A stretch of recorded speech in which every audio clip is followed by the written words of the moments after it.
de suite, je vous propose de regarder quelques images qui ont été tournées en Inde. Depuis 2 ans, La Voix de l'Enfant y soutient des associations locales qui aident les enfants et leurs familles victimes du tsunami à retrouver un toit, un travail ou une école. Les enfants sont les premières victimes des catastrophes naturelles et pour que le droit à l'enfance reste inaliénable, La Voix de l'Enfant s'est mobilisée en créant la plateforme Seismazi Enfants. Outre les premières aides d'urgence, La Voix de l'Enfant a souhaité inscrire son action dans la durée et le long terme pour apporter aux enfants une aide globale et ciblée afin de leur garantir des conditions de vie dignes. En tant que coordinateur des programmes internationaux, Jérôme Baptiste est garant du souci de transparence et d'efficacité de La Voix de l'Enfant. C'est la 3e fois qu'il se rend sur place pour évaluer et rendre compte de l'avancée des programmes avec Patrick Ramin. La mission de Jérôme et Patrick se poursuit au nord de Madras.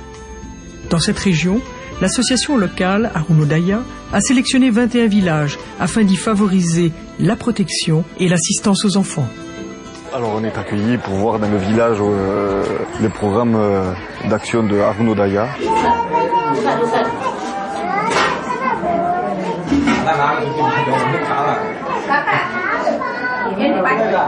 Not behind poverty line. It is under poverty line. So we accidentally came to say we saw people. Ces gens sont bien en dessous du seuil de pauvreté. Après le passage du tsunami, nous avons vu des enfants assis là. Ils cherchaient de la nourriture dans les déchets et buvaient de l'eau stagnante. Les habitants étaient trop occupés à reconstruire pour s'occuper des enfants et aller leur chercher de l'eau.